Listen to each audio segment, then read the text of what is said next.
You guys want to drink some keg beer? He says that. I know. That's fucking. I mean, we've known each other since We've known each other a long forever. damn time. I mean, forever.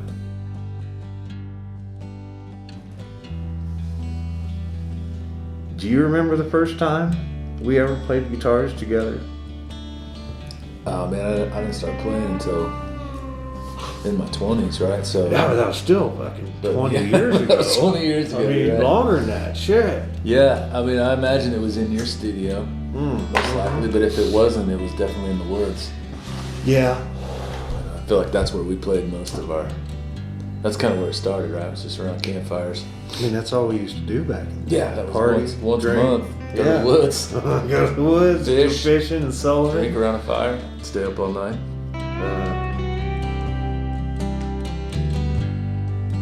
Time flies like an arrow. One thing leads to another. We only get so many days and chances. You ever fucking keg beer? It's fucking Wampler. Wampler. Yeah. Well, it's our fucking campsite. It's We not your ended up- campsite. We ended up drinking with them all night. They're like, can we hanging just out. party with you guys? Yeah. And they You brought know. some people out and fucking hung out. And that was the first two Jason shows. That was the first two It was Jason pretty shows. Yeah, rough, I think we but- had 3 songs. There was Oh, a shit. long number of years where you and me, we were like, well, we like to play, but we saw that channel You're Cracker right. Farm. Cracker Farms. And we were like, we It's should inspiring. just go record other people. And we recorded Chad one day. Mm-hmm. But we never recorded other people. We just record ourselves and put us on. And it was YouTube before channel. like, it was We kind went- of before like YouTube channels were a big deal. At least before. So we Yeah. were like, for us, it was like before social media was huge. Yes. I think. Yeah. I mean, So we're this like, was we'll put it on YouTube, but this then was like Facebook became MySpace. bigger. Yeah, right. So then our idea kind of went out the window because everybody's just throwing Well, videos we up just on we Facebook. didn't put any effort into it. We If you go put back us- though, I mean, there's probably 30 or 40 videos that we yeah, did. a lot of us doing covers. 15 years ago. Yeah, doing a lot of Avid covers and Yeah. all that. Yeah, Fuck we look the like Avid boys. babies. The Avid boys were a big inspiration, man. Yeah, they still are. Yeah. But yeah, you're right. That Unknown Troubadours thing, and I even name dropped that in our Gold song. Yes, I Unknown know. I always Troubadours, like 'cause that. it's like- I like that. Well, and it fits the song. It makes sense as Right. you know, we're just a couple unknown troubadours. Cool, but no, Right. like I hear it and I go, ah, fucking Yeah, it takes me back. unknown Like, troubadours. Yeah, exactly. that era. But they can all be gold. We ain't doing nothing wrong. Just make sure you're ready when a good one comes along. Don't get down and out. Don't try to sell your soul. Don't like one, write another. They can all be gold. You got to talk about Square Cat. And how, Yeah, that's kind of where it all started, right? Like, Yeah.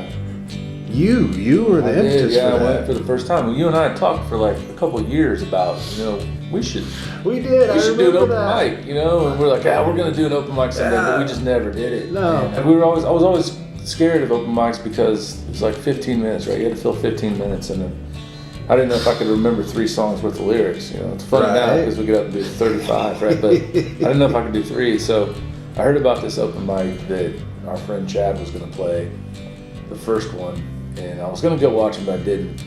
Then I saw the reaction of people online afterwards, like, that was so much fun. Tell me about it. Yeah. I forgot like the 3rd verse of my song. Like and it One turns out you could only do original. one original Yeah. song as well. You couldn't do covers, and that was like exciting to me because I had some original songs that you're the only one on the planet that had probably ever heard them, right? Yes. But I knew they were decent songs. They weren't as good as what we have now, Well, but they were decent songs, and so I just decided I wasn't going to tell you. I wasn't going to tell Chad. I wasn't going to tell anybody. I was just going to go, and I was going to do it for the first time, and then, like anything, you get hooked after that. But I drew like 5th, and it was like Cole Woodruff, Chris Wilson, like, all these people that are very talented, and I'm like, and then it was my turn. It was like I was terrified, dude. But as bad as I did, people came up to me afterwards and were like, "That was great. I could tell you're nervous, but you definitely got something. You should, all the people that we know and people that we hang out with now, musically, Endless friend group. almost all come from that Square Cat over the 3 or 4 years that we did that. And the man himself, the host of that, of that open mic, Chris Wolf, has been such a huge. I don't know, never heard of the guy. He's been a huge influence and push. He was the one that said, promoter of us. Well, and he was the one that said first. He told both of us multiple times, "You guys should play together. You guys should play together." Yeah, and we're like, we do. But we're like, yeah, we do sometimes. We do sometimes. Right? He's like, no, you should really go out and like do shows. Yeah, together. I mean, I remember sitting out in the van with you and like having the conversation. Like we thought about a name forever. You remember how nervous we get just to get up and do one Oh song? my God, like, I do. Your heart racing. And we would write a song. Like there was a good long run where it's like I was trying to write a new song every month. Yeah. I'd played the handful of songs that I'd written over the years, some of which are on the album. Yeah, same. But then it was like you got to write them. And there were so many songs that I remember writing and doing and bombing the shit out of it. And I know they had potential, but some of those songs are just long lost, forgotten. Yeah, they were throwaways, right? Like Well, they were, but man, some of our throwaways, air quotes, is like have become some of my favorite songs. Going with high hope, with my expectations low, and I won't apologize for the thunder raging in my soul. I know that I've lost more than I've ever found. I built it up right before I burn it down, and I ain't looking back, lest my body turn to stone. I don't need the polish, strip it down to bare bone.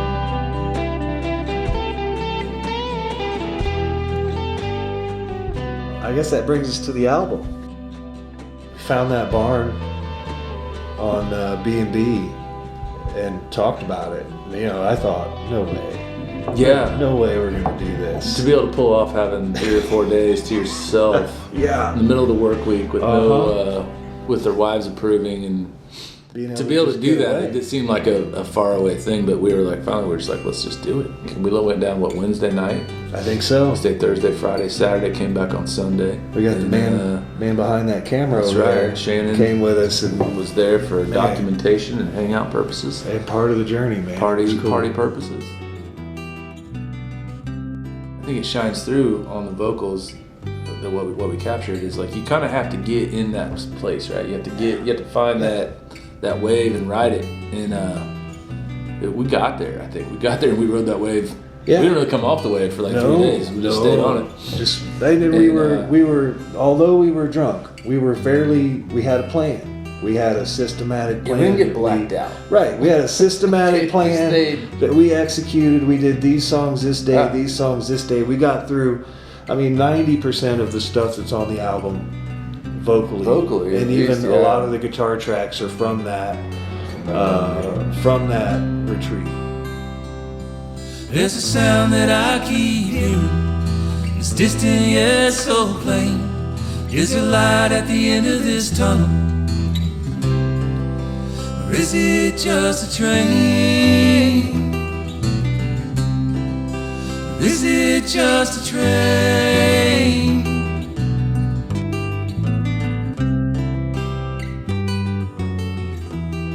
Talking about the songs, so a lot of them are new. So we recorded that almost exactly a year ago when we were there. But those songs were written over probably 2 years prior to that, right? Like between a lot of Volume 1 and, yes. but some of those songs, and I think a lot of them show up on Water probably. Yeah. Are older than some of those may be 10 years old. Letter to AOS is a song that's at least 25 years old. Yeah, see, that's I cool. wrote that when I was a kid, and I still love that song. And to be able to go back now and hear it, and when you're old, Yeah. go back and listen to that song and know that of that song. When you're 75 years old, that song's going to be. I hope it still means 60 years old, right? It means what it means to me then as it does now and it did then. Because I mean that song still. It's one of my favorite songs I've ever written.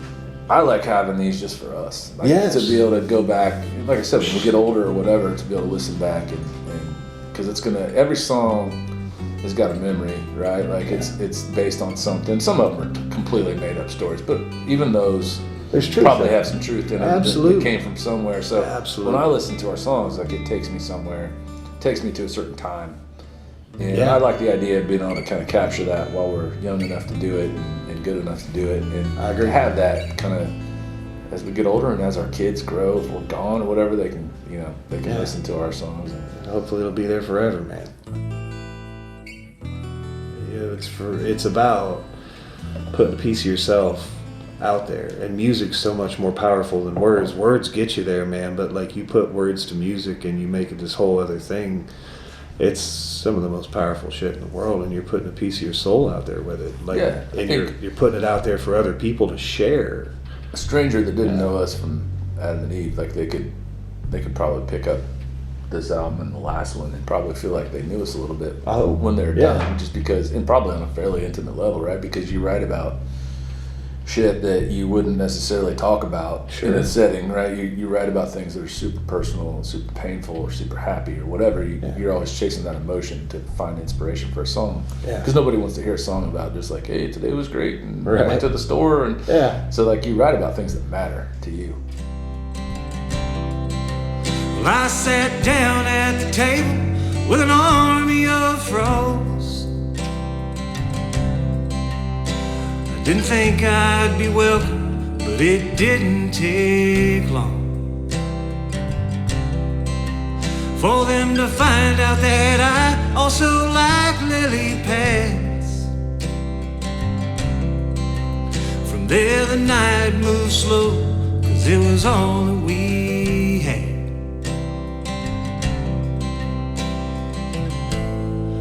And all the ripples on that creek start to glow. The sound of them trees singing, it filled my soul. Most of my songs, even the ones where it's like, all right, I'm gonna write about a darker subject, I try to find the light in that, the way out, right? And that's how we live our lives, man. People want that in their music. And there's definitely the beauty of a sad country song, right? Where you just feel like shit, you want to get wasted and listen to a sad country song and cry into your drink. That's that has a special place in my heart as well. Obviously, loving the music that we love with Willie and Waylon and all those guys. George. Yeah. It's been a journey, man. We spent a few days in Nashville getting the heart of it. And then it's been another year of you coming over and us tracking things and me laying down a million texts back and forth. Yeah. Like, hey, what do you think about this? Sending, we've had running files bouncing back and forth between each other and other people and saying, what do you think of this? What do you think of this? Like, not bullshit. Like, is this good? Tell me it's good. No, like, what do you think? Like, on the minutia level, like, how can this be better? Because I'm not a fucking producer. I'm not a sound engineer. I'm not a drummer, and I'm not a bass player. But you're all trying to do all those things on this album now, as far as I'm concerned. And I think as far as I'm concerned, I know it's not. Whatever is super professional, and I know there's things about it that aren't, as perfect as they could be. But I'm happy with how good it sounds. I love the way man, it's amazing what you've done, honestly. Like compared you said, to the you're first not album, trained or whatever, but like whatever voodoo mojo you've figured out over the last couple of years and all the hours and hours of self-training that you've given yourself. There's a rawness to our voice, there's a weather, and because of 72 hours of drinking whiskey. But it sounds cool, like vocally, right? So take a look outside, you hardly recognize. He stands at every door. We turn a blind eye. How can we sleep at night? It's only love I'm living for. Young mothers crying, Politics dividing, conflict burns like gasoline. Red-faced screamers, narrow-minded leaders hijack the American dream, and time moves on.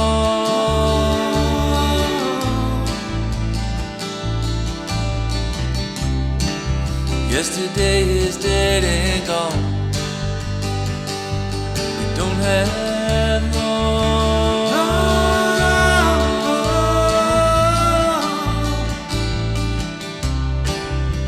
to right this ship we're on. What are we gonna do?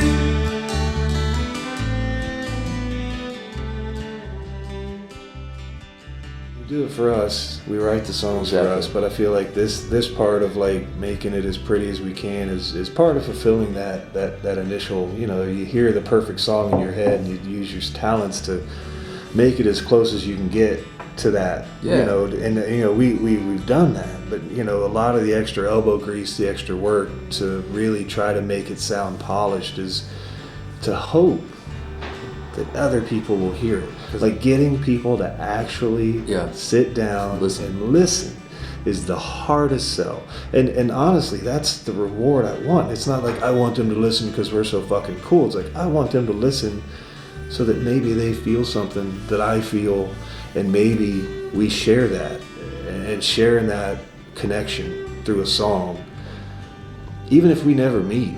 Like there's so many songs that I feel that connection with that will bring me to tears, and I'll never meet the people that played them, but I hold that connection to the heart.